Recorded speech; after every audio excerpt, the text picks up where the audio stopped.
Okay, so para mabilis tayo, simulan natin itong third problem. So, ang third problem natin is ganun pa rin naman. Determine the centroid along x and along y. And with respect, ito na guys, ang pinagkaiba dito naman, para lang din ma-review kayo, kaya ako ito indicate is para,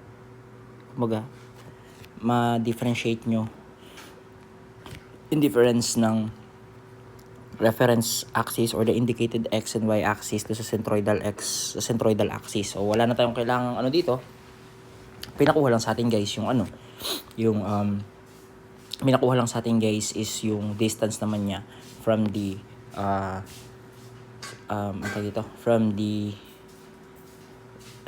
indicated x and y axis. And then guys, pag ganito, may iba ng konti yung formula natin. So ayun, so next is so ayan na yung reference natin, diyan na tayo kukuha. Yan ang indicated x and y axis natin, diyan na tayo kukuha ng mga dimensions. So, ulitin natin, is separate natin into segment, area, x bar, ax bar, and then the y bar, and then the ay bar. Okay? Next is for the segment, siguro, paano ba naging hati dito? Meron akong nakita naghahati ng ganyan, ganito. So, eto, pag binilang mo, this is 1, 2, 3, 4, 5. Minimize mo pa. Pwede pa yan. Minus, what if, ang gawin natin, hatiin na lang natin to dito. Okay? Tama? Hatiin na lang natin siya dito. Okay.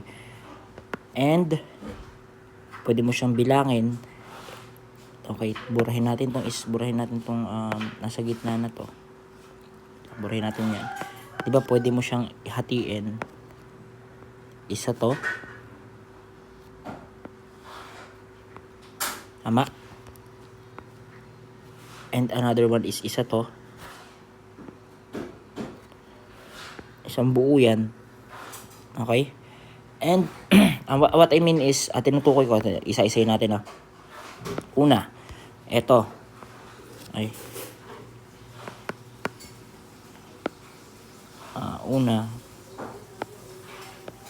Una, ito.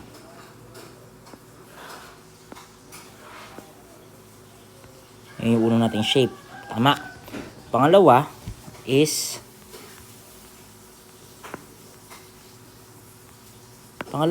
ito naman. Ito. Pangalawa, itong buo na yan. Tama. Pangatlo, ito.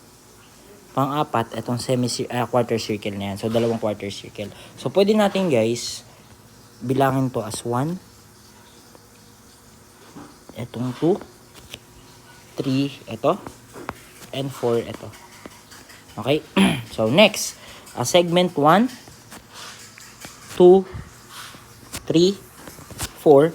Ang area ng 1 is basically 66 plus 66. Ilan? 66 plus 66 is equal to 132. Therefore, ito is 132. And ang height natin dyan is 68. So, 132 times 68 is equal to 8976. Okay? Ang area is equal to 8976. Next is para naman doon sa small is basically, if this is 40, tingnan nyo ganito kasi mag-analyze. Di ba radius yan? So, ito 40 din yan. 40 din yan. If ang kabuuan ng base or yung baba na yan is 132, bawasan mo ng 240. 132 minus 240 equal to 52. Ibig sabihin, itong portion na to, okay, itong portion na to is 52. Tama? O, 40 plus 52 plus 40 is equal to 132. Okay? So, ibig sabihin, ang height nandito, this is also equal to 40. This is also equal to 40. Okay? So, ibig sabihin, 40 times 52 lang ang area nun. So, 40 times 52 is equal to 2080. Okay? For number 3, simple ang radius niya. 3 and 4, simple, same lang yan. Ang radius niya is 40. So, paano ba tayo kumuha ng area ng, so, 1/4, diba 1/4 pi r square. So, ibig sabihin, 1/4 pi 40 square. Makukuha natin dyan is 1/4 pi 40 square simply equal to 400 pi. Since simple, same lang yan, sige sulat ko na rin.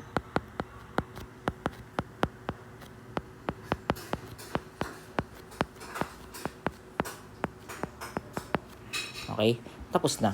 Next thing we're going to do is the x bar. For x bar, this is simply ano tawag dito? This is simply the distance from the reference y-axis. Okay, for the first, sige burahin natin to. Burahin ko siguro muna yan. Okay, alam nyo naman yung dimensions. So this is 52. Okay, and then ito yung pagkakahati niya, di ba? Ay, sorry. Diba, ito pagkakahati natin.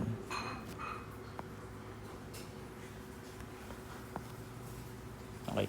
Diba yun yung, pangit. Diba yun yung pagkakahati natin, guys. Therefore, yung first shape natin, which is this one, yung malaki na yan, ano yan? Ibig sabihin, ang distance yan from the y-axis, since along the, ilocate muna natin mga centroid. Ayun yung centroid ng unang shape, centroid ng pangalawang shape, centroid ng pangatlong shape, centroid ng pang-apat na shape. Ngayon, meron bang distance yung for figure number 1 natin, may distance ka ba from the y-axis? So, wala. Kung titingnan mabuti, along the y-axis yung ano tawag ito? Kumingay. Along the y-axis yung centroid mo, and then ibig sabihin, yung x bar mo dyan is equal to 0. And then for the shape number 2 naman, same lang din with this one. Ibig sabihin, 0 pa rin. Ito yun, wala ka naman, hindi ka naman gumalaw papunta doon, hindi ka din naman gumalaw papunta doon. Same thing with dito, hindi ka naman gumalaw papunta doon, hindi ka naman gumalaw papunta doon. Okay, so ibig sabihin, 0 yung x bar mo. Okay? Now, for the, ito naman, okay, ang kailangan natin ngayon dito is this one. Okay? Again, this is our x3. This is our x4. Okay? Ibig sabihin lang nito, guys. Ano ngayon yung distance mula dito? Ngayon, kung titingnan nyo, uulitin ko, diba? Ibig sabihin, 52/2, ilan ba 52/2? 52/2 is 26. Ibig sabihin, itong portion na to is 26. Okay? Ngayon, kailangan mong plusan yan mula dito, papunta dun sa centroid na yun. Okay? Kung ganoon pala, ibig lang sabihin, ano yung distance natin papunta dun? Okay? Ang distance natin papunta dun is simply 4r over 3 pi. Diba? Ito is 4r over 3 pi yan. Yung distance, yung centroid natin, 4r over 3 pi. So, ibig sabihin, this is 26. Okay? Plus 4r, ang radius natin is 40 over 3 pi is equal to 26 plus 4r over 3 pi. So, we have 42.977. 42.977 negative kasi nasa left siya ng y-axis. Okay? Next is same thing with sa kabila. So, this is 26 plus 440 over 3 pi is equal to 42.977. Kung titingnan yung mabuti, ayan na yun. And then for AX bar, simply this is 0, 0, and then 400 pi times negative 42.977 is negative 54006, negative 54006.5, and ito naman is positive 5, negative 5006.5. Okay? And then since positive and negative, so magsi-zero lang din ito. So ayun, medyo natagal lang tayo sa pag-resume. Medyo maingay kasi kanina. So resume tayo. So for Y bar naman, nandito na tayo sa yari na tayo for the X bar. Sige, compute na natin. By the way, kunin muna natin yung ano na to, total. Okay, wala namang hollow dyan. So, basically, pag pinag-plus-plus mo yan siya na yun, 8 nines, 8976 plus 280 plus 400 pi plus 400 pi. This is equal to 13569. So 13569.27 Okay? So, ibig sabihin, yung x bar mo is equal to 1. Okay, wait lang.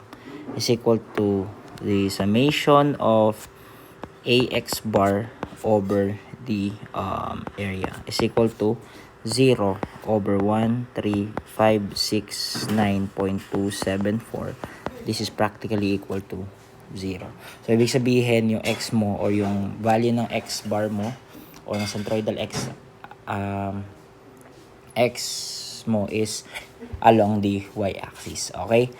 Okay. Next is for the y naman. Basically, dali lang yan. For the first one, di ba, kalahati yun ng 68. Kung mapapansin mo, ito yun. Di ba?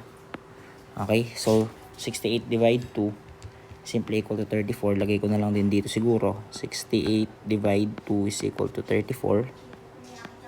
Okay, and then for the second one, itong malaki na to is mula dito naman hanggang dito. Okay, so basically it is 68 plus 40 over 2. Okay, so 68, lagay ko na rin dito. This is 68 plus 40 over 2. It is equal to 88. Okay, and then for the last one, ito guys, same, ito yun, di ba? For this one, well, basically 68 plus 4 pi over 4r over 3 pi. Kasi ito, di ba, is same lang naman to, that this is 4r over 3 pi din. Tama ba? O, tama yun. Okay, so ibig sabihin, this is equal to 68 plus 4 radius natin na 40 over 3 pi. So basically, this is equal to 68 plus 40 over 3 pi. This is equal to 84.977. So, basically, same lang to. Di ba same lang na may dalawa? Over 3 pi is equal to 84.977. So, yun lang. And then, pag-multiplyin lang ulit natin yung area times the y bar, 8976 times 34 is 305184. This is 305184. Okay. 2080 times 88. This is equal to 183,040. Para naman do sa 400 pi natin, multiply natin siya ng 84.977. So, this is equal to positive 106,785.248. Okay. And same lang. So, this will be equal to 106,785.248.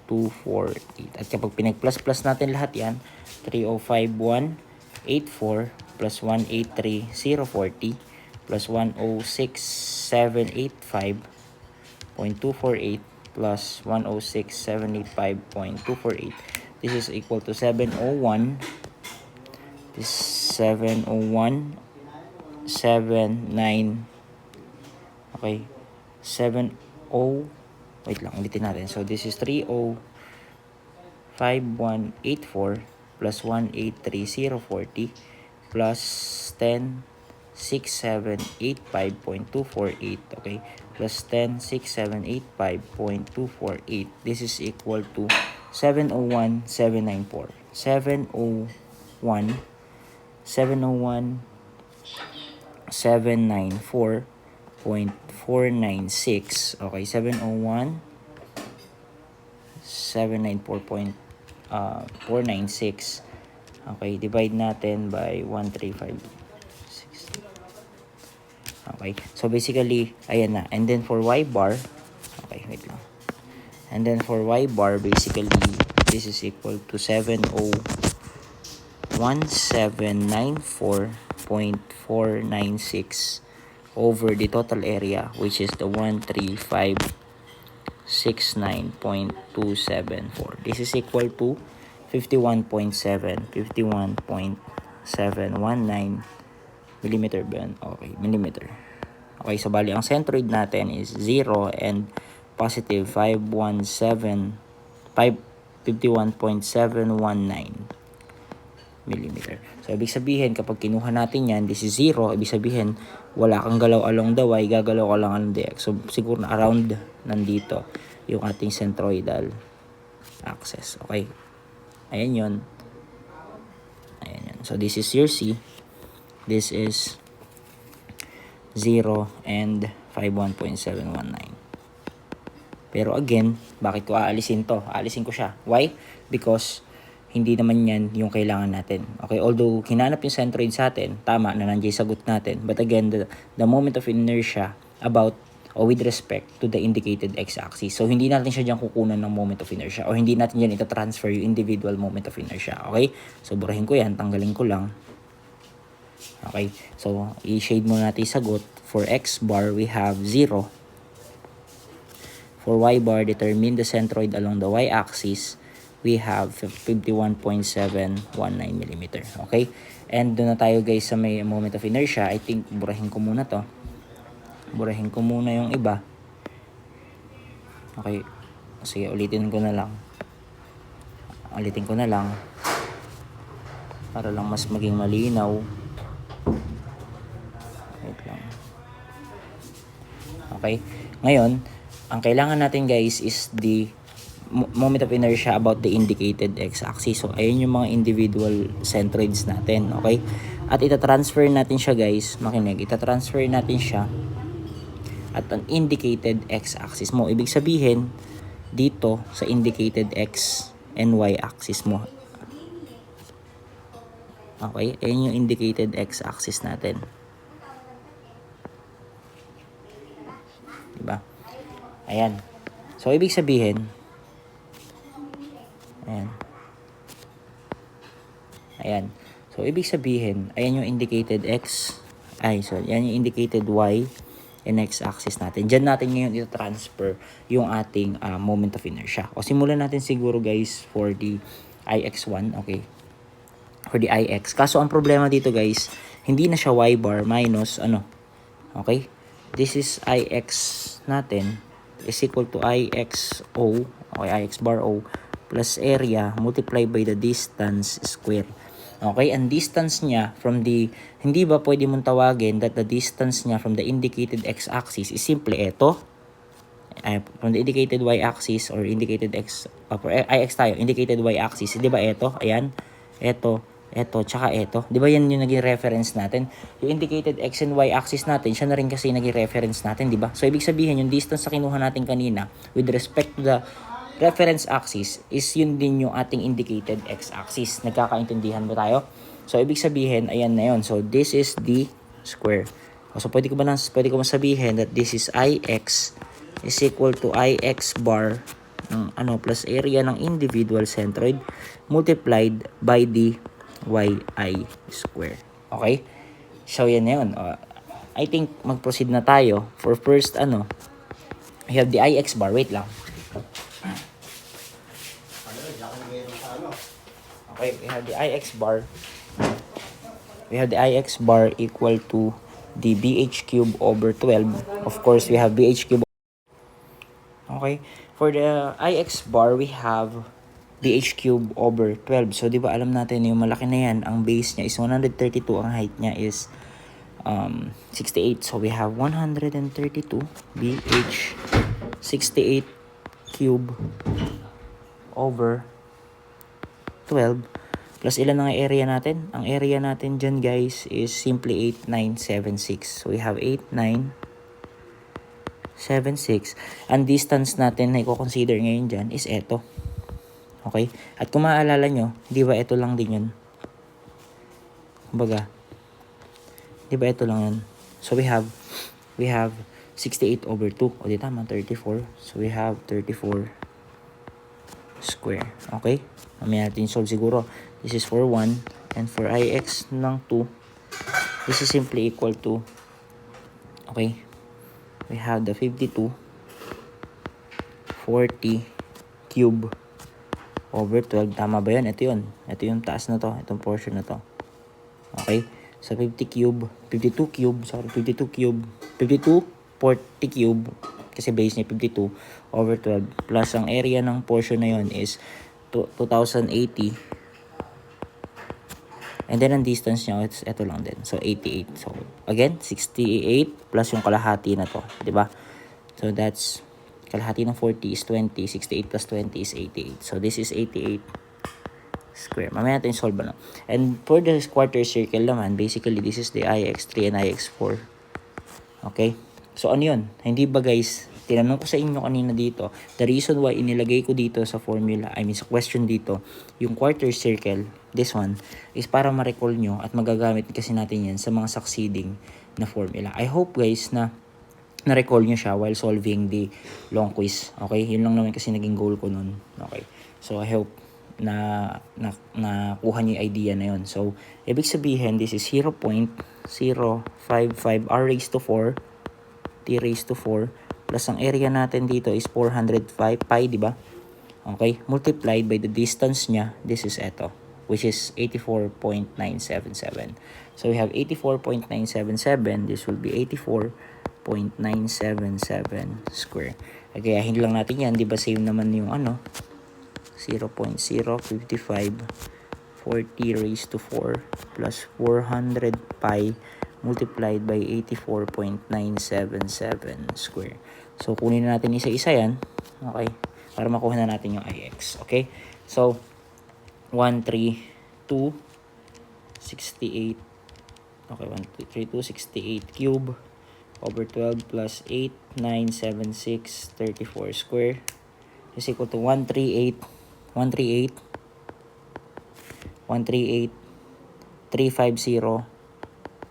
08. Okay? And then for the next one, 52 40 cube over 12 plus 20 80 88 square, we have 16 haba 168 1638 sorry 1638. Okay, 1638 4853.33.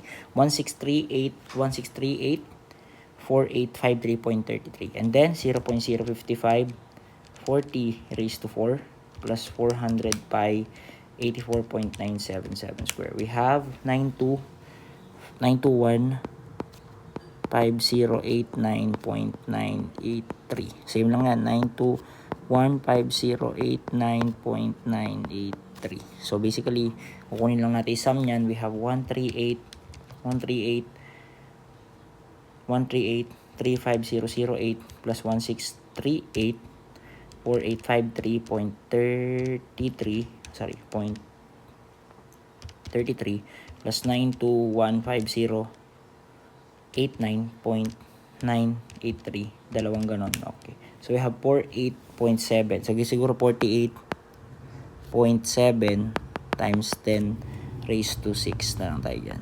Okay?